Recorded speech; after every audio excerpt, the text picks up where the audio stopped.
ว้าวพี่น้องเลยว้าวงามเนาะโดยเจ้าโอ้อลังการนี่ดีเท่ไหมมันเท่ตอนเสาร์นี่บ่เทไม่ เท่มื้อวานนี่บ่โมเมนต์มื้อนี้มีตำนี่คือนั่งกินข้าวได้อยู่นี่เตาไฟแล้วนี่ชื่อจะหน่อยไอ้แดงมาไอ้แดงอยู่ลืมกันหนึ่งที่ทางกันหนึ่งทางไฟเตาไฟแดนไฟเขาเลยแทนไฟเรียบร้อยนี่จะทาติดตั้งประตูแล้วก็ใช้งานเลยเพิ่นให้ไอ้แดงเอา150ได้งามใหญ่พี่น้องเอ้ยคักคักขวัญว้ายงามไม่ดีพี่น้องเอ้ยอีก10 ปีข้างหน้าบ่จักงามบ่งามตอนเห็นไอ้แดงเพิ่นเฮ็ดนี่นั่งยิ้มนะงามอีหลีพี่น้องเอ้ยสีเดียวกันเลยตอนนั้นสาดคานอาหารตอนนี้นี่สดใสคือว่าแหละคนเฮาถ้ามันมีบ้านมีหยังมันก็หน้าตาหรือว่ามีทรัพย์นะทรัพย์ใหญ่เนาะเป็นบ้านเพราะว่าหลังนั้นแม่นบ่เห็นแล้วพี่น้องเอ้ยหลังเก่าหลังเก่าน้องจันทนาแม่นบ่เห็นเพราะเรือนครัวบังแล้วตอนนี้พี่น้องเอ้ยทำอิฐแต่นั้นแบบ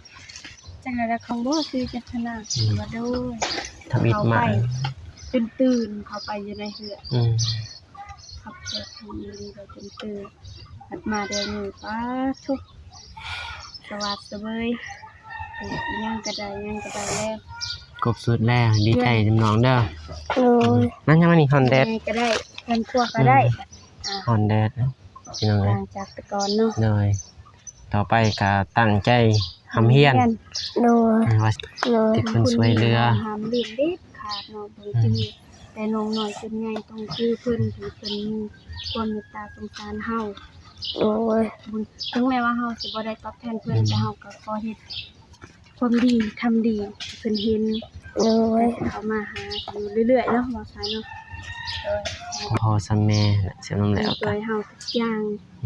โอ้ยพี่ไทยน้องขมุกขอบใจให้พรนึงใจเพิ่นเด้อเอ้ยอ้าวยังไงให้น้องจันทนาขอบพระคุณเด้อทางพระอาจารย์ไพฑูรย์ที่ช่วยเหลือหลานมาตลอดจนฮอดมื้อนี้ที่สร้างให้เฮือนครัวให้หลานขอ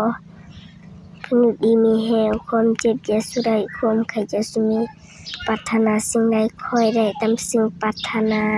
ไปไสมาไสขอให้ปลอดภัยขอให้ได้เงินแสนเงินล้านพันเท่าร้อยเท่าเด้อสาธุโอเคพี่น้องจะประมาณนี้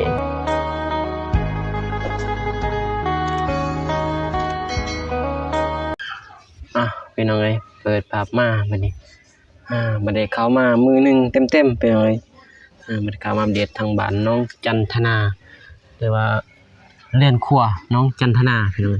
มื้อนี้ก็ได้เข้ามาอัปเดตคือว่าเห็นความคืบหน้าไปหลายเติบพี่น้องเอ้ยบ่ได้มามือเดียวอ้ายสร้างแดงสายจวดอีหลีพี่น้องจวดจัดแห้งจนน่าจะสำเร็จเลยพี่น้องตามเบิ่งน่าบ่สำเร็จก็น่าจะมือเดียวนี่น่าจะสำเร็จพี่น้องเอ้ยเพราะว่าอายเพิ่นก็เร่งน่าจะลงมือเฮือนน้องพินก่อนอื่นก็กราบทักทายสบายดีและสวัสดีเด้อพ่อแม่พี่น้องหมดสุขทุกคนพี่น้องก็ยินดีต้อนรับเข้าสู่ช่องบ่าวสายชาแนลคือเก่าคือเดิมพี่น้องเอ้ยมากับน้องบุษบาคือเก่าพี่น้องเอ้ยทางทีมงานเฮาก็บ่ทันเข้ามาบ่าวสายเข้ามาก่อนพี่น้องเอ้ยได้อัปเดตให้พ่อแม่พี่น้องเพิ่นได้เบิ่งได้ชมหรือว่าทางผู้ใหญ่ใจบุญได้เห็นมุมมองอีกทาง2บ่าวสายพี่น้องเอ้ยเพราะว่าสิถ่ายให้เพิ่นพี่น้องเพิ่นได้เบิ่งเรือนครัวน้องจันทนาพี่น้องเอ้ยเพราะว่าก็ตอนนี้ก็มุงหลังคาแล้วพี่น้องเอ้ยแอมตะแหน่งยังเรียบร้อยสำเร็จเบิดน่าจะเหลือแต่ประตูพี่น้องเอ้ยคุณน้องจันทนามาแต่ใช้ได้เนาะ สบายดีเด้อเป็นไงความรู้สึกตอนนี้เรือนครัวจะสำเร็จแล้วโอ้โหฮะ โอ้โห โอ้โหอ๋อแต่น้อยก็ได้ใส่เรือนครัววันนี้เนาะยังอีกบ่ดนได้ โดย ยังมีแต่ โดย ยังมีแต่2-3 มื้อน่าจะยังมื้อเดียวเนาะ โดย ว่านี่อ้ายก็ได้เข้ามาเพราะฉะนั้นน่าจะยังมื้อเดียวเพราะว่านี่ก็มุงแอมตะแหน่งยังแล้วเบิดยังแต่เหลือติดตั้งประตูก็สำเร็จก็ได้ใส่เรือนครัวใหม่บัดนี้โธ่น้องจันทนาพี่น้องเอ้ยเคยคิดอยู่บ่ว่าสิได้เรือนครัว บ่ บ่เคย อ๋อ ได้บ้านแล้วก็ได้เรือนครัวได้ห้องน้ำพี่น้องเอ้ยถือว่าครบสุดเลย โดย มีแต่ทาเป็นสาวบัดนี้อยู่มีครบแล้วน้องเพิ่นก็อาจใหญ่ขึ้นมากก็อาจสิบ่ได้ไปหาแล้วเนาะ โดย มีแต่ตั้งใจเรียนกินหยัง มากำใหญ่ กินมากลำไยกินข้าวกินน้ำแล้ว กินแล้ว แล้วยังกินมื้อนี้ เสียงอยากแห้ง ตอนเพลนวันนี้กิน กินแต่ตอนเช้า โดย ได้ยังตอนเช้าสิ แม่ขอตำมะคุง ตำบักคุงกิน โดย อ๋อกินตำบักคุงไปให้น้องจันทนาไปพานาบ่าวย่างเบิ่งเรือนครัวใหม่เพราะว่าบ่ได้มามื้อหนึงไปอ้ายสร้างเพิ่นเฮ็ดอยู่บ่เฮ็ดเวียกอยู่บ่หรือว่าหยังเพิ่นพักหรือสิหน่อยเพ่นนะจักหน่อยเดี๋ยวให้จักหน่อยถ้าเพิ่นเฮ็ดจึงให้เอ็มร้อยให้เพิ่นบ่มีหยังมาให้น้องจันทนา โดย ว่านาบ่าวก็บ่มี บ่เป็นหยัง บ่มีหยังพี่น้องเอ้ยป้าทุคือว่าว้าวพี่น้องเอ้ยป้างามเนาะ โดย ทุโอ้อลังการนี่ลีเท่ใหม่มาเลยเท่ตอนเสาร์นี่บ่ เทไม่ เท่มื้อวานนี่บ่ บ่แม่นมื้อนี้ มึงอย่าเนาะสบายดีเด้อไข่แดง โดยสบายดี เอ็มร้อยปะยรถสำคัญมากซ้ำให้ไปเอาน้องเอ็มร้อยไปให้ไอ้แดงอยู่กับตารถได้น้องจันทนา โดย เท่ตอนเสาร์ใบแดง แม่ ว้า เราไปสมบัติ ไหวเนาะเท่เนาะสำเร็จเลย เนี่ย บ่ดังไผ่บ่ตอนนั้น เนี่ย โอ้ถือว่าบ่หลังถ้วยเฮ็ดใหม่เนาะ เนี่ย อืม ปุ่นมาพ่อน้าบ่าวน้องสิหายจังมาได้มาพ่อจบเพลงแล้วก่อน ปูนหมดแหละพี่น้องเอ้ยโอ้งามนี่บัดนี้เล่นครัวนี่งามนะสวยงามพี่น้องผู้ดีแล้วสำนี่ผู้ดีนั่งกินข้าวได้อยู่อยู่นี่ ต่อไฟแล้วนี่ ช่วยจะหน่อยไอ้แดงมาไอ้แดง อยู่รวมกันหนึ่งที่ทำกันหนึ่งเลย อือ ทางไปต่อไฟแดนไฟเขาเลย แทนไฟเรียบร้อยนี่จะทาติดตั้งประตูแล้วก็ใส่งานเลยเพิ่นให้ไอ้แดงเอา150 ใช่ เพิ่นให้ไอซี เห็นไหม ไอซีเฮ็ดหยังเฮ็ดกินบ่ เนี่ย บ่เฮ็ดหยังกิน ปล่อยให้ ก้อยหอยว้าโถมื้อวานนี้เห็นคือว่าปิ้งหอยกับกี่บ่กิน แม่ ได้ไส แม่เราไปหาจากจุน้องตัวใดอ่ะ โอ้คือสิคักอยู่ดอกเนาะจำแจ่วสมว้าเห็นไอ้แดงถ่ายลงว้าโถสิได้บ่ได้มาตัวนี้ตอนเช้ากันบ่ เนี่ย ไปเนาะเทเนาะตอนเสาร์ถือว่ายังจะซ้ำนี่นายแดงเนาะ เนี่ย แต่เขาติดประตูแล้ว เพราะว่ามันมัดเลยปะ ไม่สละมันเลย จำนี้แล้ว จำหนักนะ แค่นั้นมันเบิด ได้ซ้ำนี่ได้นะมันหมดถ้าเรือนั้นสละน้องปิ่นใครต้องมาเติมเนาะ เนี่ย ตาเบิ่ง ตาเบิ่งไว้นึงเพราะว่าเฮาก็สิเอาตอนนี้ก็ย่านบ่พอน้องพินอีกคือสิยาก ไปก่อน เด้อเจาะไว้ก่อนแล้วจึงมาเติมพอดีงามเลยเนาะมามือเดียวแล้วมุ่งก็แล้ว อมมืดเลยเนาะ ไหวอ่ะ สุดๆเลย ขันขาดมือหนึ่งแมันบ่เห็นรถพี่น้องเลยทางสองเบาสาย ไปทางใหม่เนาะ ไปทางไม้เลยรถความอัปเดตความคืบหน้านี่ ผมไหว ขาดมือเดียวนี่มือนั้นอัปเดตกำลังโบกบัดมามือนี้ แล้วมืด ทางขายังแล้วเบิดพี่น้องเลยถือว่าไหวน้องจันทนานี่นั่งยิ้มแล้วบัดนี้สิได้ ยิ้มตลอด ใส่เรือนครัวใหม่แล้วบัดนี้ เช้าแล้วแบบนี้ก็เก็บกระปุกกระป๋องคายเป็นขนาด เป็นยังอีกมอเตอร์ไซค์นี่จักรยาน ย่างแตก ยางแตกกับจอดไว้เลยวันนี้เนาะ เลย เป็นไซงานนะเนาะเราเปลี่ยนอย่างใหม่ เท่าได้เดนหน่อยอย่างเศร้าหา เอา ฮะ ขี้เลยนั่นบ่อยนี่ก็เขาเอาขี้เลย กว้างบ่มันอัน กว้างบ่มันอันนั้นมันจะทนา ยังขนาด โอ้ โอ้นี่เอายางอันนี้จอดก็ได้ยางพาราเนาะ แต่แรกก็คือเขาเห็นหน้าย างพาราก็ได้ยางพารา แม่น เอาอัน ใช้ร นั้น ถนะใช้รถเก่า เอาไปสั่งเรือตัดเล็กเนาะ บ่มื้อสิจอดให้คันดอก ขูดแล้วก็เอา ยืมมาสูบครับ ถ้ามันใหญ่ก็บ่ได้เด้ มันหน่อยได้อยู่หน่อยยังอีกนี่ก็ห้อย ซับหอย ขี้คมบ่นี่ หอยคม มีแต่เมนูเนาะเฮ็ดกินเองเลยเนาะ จังซี่แหละ แบบว่าเฮือนเองเลยธรรมชาติ มันเฮ็ดมันยาก อืม ขายเจ้าของเพื่อนก็บ่ทันแหละ หิวเลยเนาะ มันค่าลูกหน่อย ลูกยาวหน้ายาวหลัง ลูกทางหน้าทางหลังเนาะหอยขี้คมเฮ็ดได้สิกิน ออมเอา เฮ็ดออมหวยคักนี่ออม สบายเลย ออมสบายเลิศเนาะ มันบ่มีเลยมีบ่ น่าจะมีนะใบเลิศนี่น่าจะบ่ขาดทุกบ้านเพิ่นว่ามันสิเป็นบอนเป็นจุดนั่นเนาะ แม่น ใบมันก็คันบ่อยู่บ้านก็บ่ฮู้เด้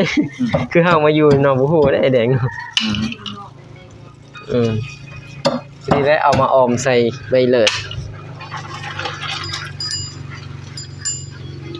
ทักเพนแล้วพี่น้องเอ้ยไอ้แดงปักกินข้าวกินน้ำนะ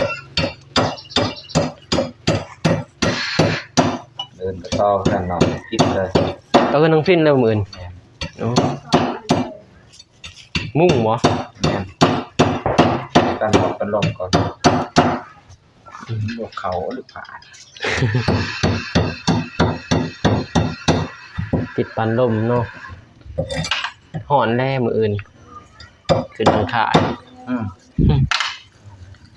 น่าจะมุ่งเป็นระยะเลยเนาะ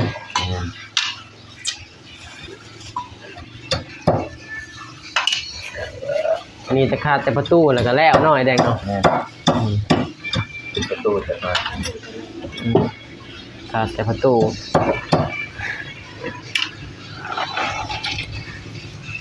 ทำเมนูหอยเชอรี่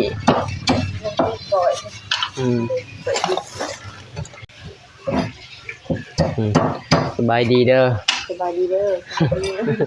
แม่น้องจันทนา เลยเนาะ ยิ้มเลยนะน้องจันทนาครบเลยนายแดงเนาะ เพื่อนกันแหละ ไฟก็มีแล้วเนาะ ใส่กัน เป็นคือว่าเดินไฟสายไฟถือว่าครบสุดแล้วบัดนี้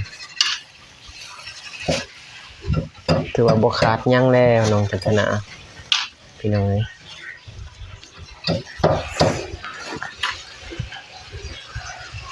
มีจุหน่อยหนึ่งเนาะสังกะสีหน่อยแดงเนาะนิดเดียวขายปีหนึ่งไปแล้วเนาะจึงจะซองได้เนาะตะบอนนี่ไล่ลงได้เนาะต้องได้ ใส่อีสังเกินวะใส่แม่งยัง ใส่อันนั้นจัดกะทิ สังกะสีแบบอีสังบางๆหั่นเนาะถ้าบ่นี่บ่ได้ ไล่ ตั้งหน้า เป็นเสียงบางหนาบางลัง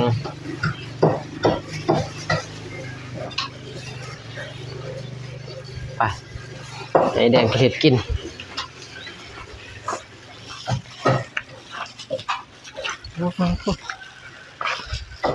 งามเนาะ โดย งามไม่ดียังไง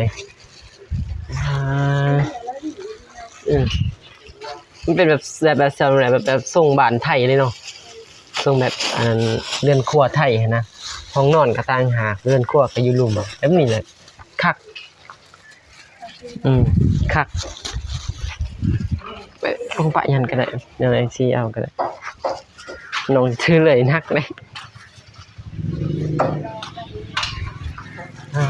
โอ้ไปหน่อยเลยบนนี้ก็เป็นปองเวลาดังไฟมันก็ออกมาควันมันแน่นอนควันโอ้ยงามไม่ดีพี่น้องเลย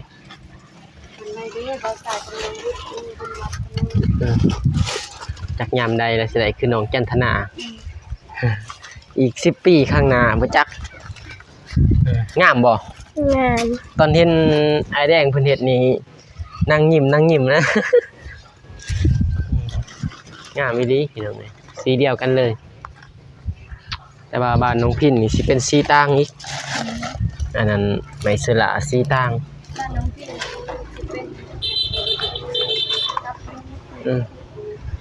สีมงคุด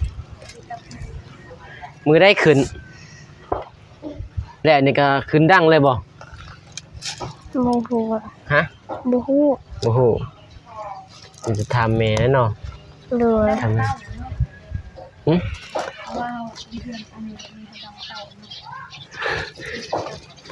ดังเต่าใส่งบหลายแล้วดังเต่าถ้าดังเต่านี่น้องได้ซื้อทานเนาะน้องจันทนาเนาะ โดย โอ้เต่าไปหมดใส่พื้นก็ได้คือกัน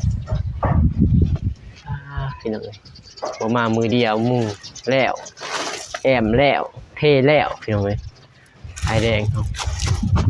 ฝนตกตอนเช้านี่นี่ โดย ฝนตก โดย แห้งบ่ แห้ง โอ้ฝนตกได้พี่น้องเอ้ยอยู่บ้านเราสายบ่ตกอีกนี่พุ่นแต่คอยซื่อๆบ่มีหยังแหละพี่น้องเอ้ยทางบ้านน้องพัฒนานี่บ่มีหยังน่าเป็นห่วงแล้วก็บ่มีหยังสิอัปเดตต่อไปแล้วเพราะว่าในเรือนครัวก็สำเร็จนี่เด้บ้านก็ไฟฟืนก็ครบสุดแล้วเนาะ โดย ถือว่าบ่มีหยังแล้วบัดนี้จักนาทีล่ะ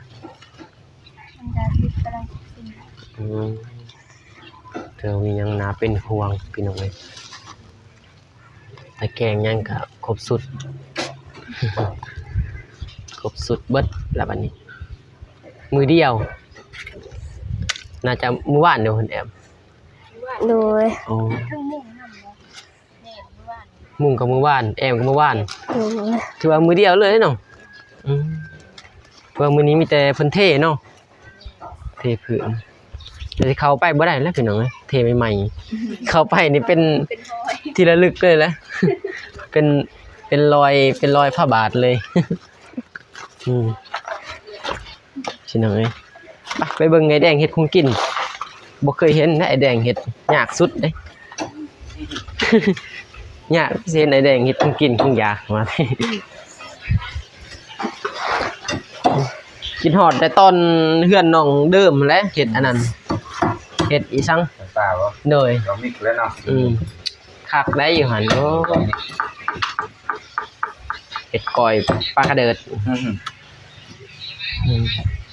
นี่อ้ายเก็บมาแต่บ้านบ่ซั่น ตอนนี้บ่นะแม่ อยู่นี่บ่ เขาเราเก็บอยู่ โอ้แม่น้องพินเนาะ แม่น ถือว่าก็ยังใหญ่เนาะหอยเนาะ ไง สมบูรณ์นะ เป็นดินสมบูรณ์ดี หอยขี้คมเป็นไง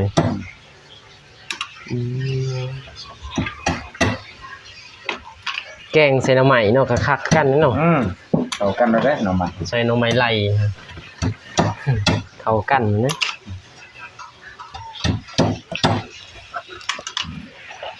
ถ้าเบิ่งบำสุกพุ่นแล้วจักสิตุยสิพี่หรือบ่นี่ นี่บ่ โอ้ยถ้าเบิ่งตอนมันสุก เดินกันนี่แหละครับ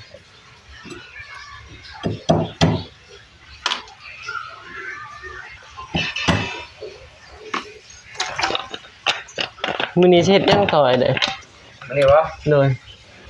ก็ติดประตูนี่แหละ ติดประตู แล้วหันก็ขึ้นไปกันน้องพิน แล้วก็ขึ้นต่อหันเลยเหรอ เนี่ยติดปันหลอกปันลม อือ ยืนมุ่ง สีแรงๆเนาะติดพัดลม แม่น พอดีแล้วบ่ฮ้อน แหละ ติดพัดลมบ้านน้องพินอีกเห็นไหมเพราะว่านี่ก็มีแต่ติดประตูของจนครัวก็แล้วเนาะ แม่ ติดแล้วแล้วก็จบแล้วบัดนี้บ่มีหยังเฮ็ดต่อไปบัดนี้อย่างนี้บ่เปียกแล้วบัดนี้ ฝนตกมา มากเลยทีเดียว นับแต่ลงแต่เฮือนบ่มีเปียกเลยมีแต่ออกจากเฮือนแน่จึงเปียกแบบนี้แหละคักหน่อยแดงเนาะห้องน้ำแบบว่ามันติดในบ้านเลย สะอาดดี สะอาดเลยถ้ามันอยู่หลังบ้านก็ยากเวลาเฮาไปอีกฝนตกเนาะ แม่เริ่มสิออก อืม นี่ลงมาไปเรื่องกับมันเข้าไปแล้ว ลงมาแต่ห้องก็ สบายแล้วนะ เข้าไปเลย สบายแล้ว เพิ่นวางแผน โดยอาจารย์มันก็วางแผนได้ดีเนาะ แม่ ถือว่าคัก เลือดดี ไอเดียดีไอเดียแบบว่าคักแล้วนั่นเองสมมุติว่าฝนตกกับยักษ์นั้นเครื่องอยู่นี่ก็ได้เด้เฮ็ดแบบ ตาเครื่องอยู่นี่ เฮ็ดเป็นเล็กเนาะ แม่ เฮ็ดเป็นเด็กตะแกรงนะ อ้าว แบบเป็น ใหม่นี่ก็ห้อยไว้บ่ได้ตั้งเครื่องสอนพ่อเลย เลยแต่จริงก็แบบเล็กและสบายยกเนาะเล็กตังเลยเนาะสบายทางนั้นอีก เล็กเอาตะเครื่อง มีแต่สบายแล้วบัดนี้เป็นยังไงจะนั่นแหละไอ้แดงไง โดย ไอ้แดงเห็ดกินเห็ดอยู่กินข้าวกินน้ำแล้วก็ติดประตูนั่นเนาะ แม่น แล้วก็ต่อบ้านน้องพินพี่น้องเอ้ยต่อบ้านน้องเดินครัวน้องจันทนาเป็นสำเร็จมื้อนี้ไปพี่น้องได้ใช้พี่น้องเบิ่งมุมกว้างมื้อนี้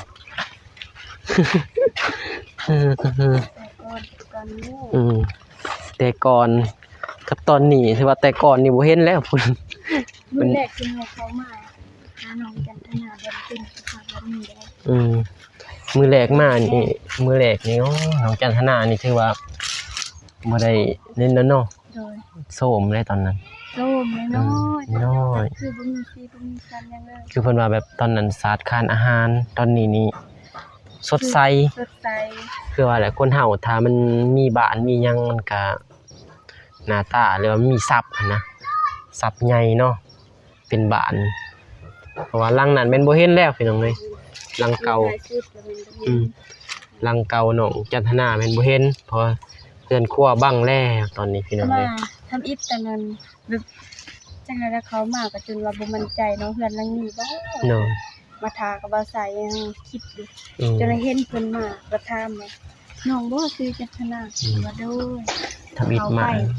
จนตื่นเข้าไปอยู่ในเหือ อืม ขับเปิดทางนี้เราจนตื่นหัดมาเดินมือป้าทุกสวัสดีเว้ยยังกระไดแล้ว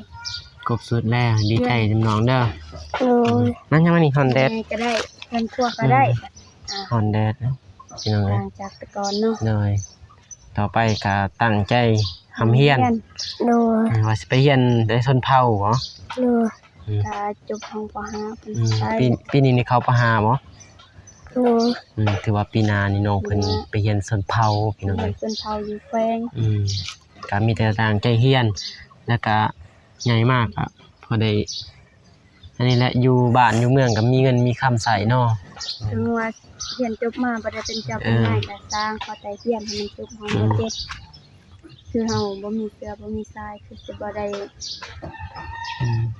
เป็นเจ้าเป็นนายเนาะเฮามันยากเฮาบ่มีเงินเด้ เฮียนชนเผ่านี่เพิ่นให้เป็นหยัง เรียนธรรมดา เฮียนธรรมดาบ่ เพิ่นบ่ฮู้ดอก น่าจะ มีเคยฮู้อยากไปเรียนอยู่แต่ว่าบ่มีทุนไปอยู่หั่น แต่ว่าน้องเพิ่นก็ไปเฮียน ถ้าสมมุติว่าเฮามีทรายว่าไปอยู่หั่นมีเป็นทรายอยู่หั่นเขาดึงเฮาไปได้ ไปเรียนอยู่หั่นเฮากินเงินเดือนเขาฟรีห้องฟรีหาความรู้ฟรีหั่นนะในนั้นเฮาแบบมันบ่จำเป็นต้องจกเงินตัวเองซะแบบใส่ มันก็ยังดีอยู่นั่น แม่นแบบบ่แล้วแม่ก็เป็นทุนการเรียนให้เฮาเรียนจบห้องเจ็ด แต่บ่ได้จะต่อดอกหรือว่าให้เรียนเป็นเจ้าเป็นนายอยู่หั่นบ่มี ก็บ่หวังปานนั้นดอกพอได้มีความรู้นั่นแหละพี่น้องเอ้ยพอเฮาเรียนอยู่นี่คันเรียนม .1 เฮาก็ต้องได้ใช้เงินเนาะน้องเนาะ โดย มันจะทานเนาะถ้าเรียนอยู่นี่ก็ต้องได้ใช้เงินไปพุ่นก็พอได้มีความรู้ในการใช้ชีวิตถือว่าบ่ให้เขาหลอกเขาลวงเท่านั้นแหละแต่ว่าสิเรียนเป็นเจ้าเป็นนายก็อาจจะเป็นบ่ได้ดอกพี่น้องเอ้ยเพราะว่าประเทศลาวก็คือที่ว่าแหละเฮาก็บ่อยากเอ่ยว่าพี่น้องเอ้ยตอนนี้ก็มีแต่สบายและน้องจันทนาพี่น้องเอ้ย ดีใจ ต่อไป ที่สุด มีแต่ดีใจน้ำน้องนะพี่น้องเอ้ยเพราะว่ามีครบทุกอย่างแล้วตอนนี้มีแต่น้องพินพี่น้องเอ้ยตอนนี้ก็ถือว่ายังขาดอยู่พี่น้องเอ้ยขาดห้องน้ำน้องพินใช้ห้องน้ำกับน้องจันทนานี่ก็ได้อยู่แต่ว่ามันหลายคนมันก็เต็มพี่น้องเอ้ยถือว่าแล้วบ้านนี่กันในใจกันห้องน้ำแหละพี่น้องเอ้ยน้องพินนี่ขาดห้องน้ำแต่น้องจันทนา ผมขอบใจผู้มีพระคุณเฮาที่ช่วยเฮาเนาะ ไทยน้องจันทนาขอบอกขอบใจผู้มีพระคุณเด้อ โดย ที่เพิ่นช่วยเหลือ ห้ามเล่นเด็ดขาดเนาะบ่จริงแต่น้องน้อยจนใหญ่ต้องคือเพิ่นที่เพิ่นมีความเมตตาสงสารเฮา โดย ถึงแม้ว่าเฮาสิบ่ได้ตอบแทนเพิ่นแต่เฮาก็ขอเฮ็ดความดีทำดีเพิ่นเห็น โดย เขามาหาอยู่เรื่อยๆเนาะว่าซั่นเนาะ พอบุญคุณนี่มันเป็นบุญคุณอันใหญ่เพราะเป็นเฮาได้บ้านเด้ เพิ่นช่วยเพิ่นช่วยเฮานี่ก็พ่อซำแม่เฮา สัมพ่อสัมแม่น่ะเสียน้ำแล้ว ช่วยเฮาทุกอย่าง โดย พี่ไทยน้องขอบอกขอบใจให้อวยพรใน ใจเพิ่นเด้อ เพิ่น โดย อ้าว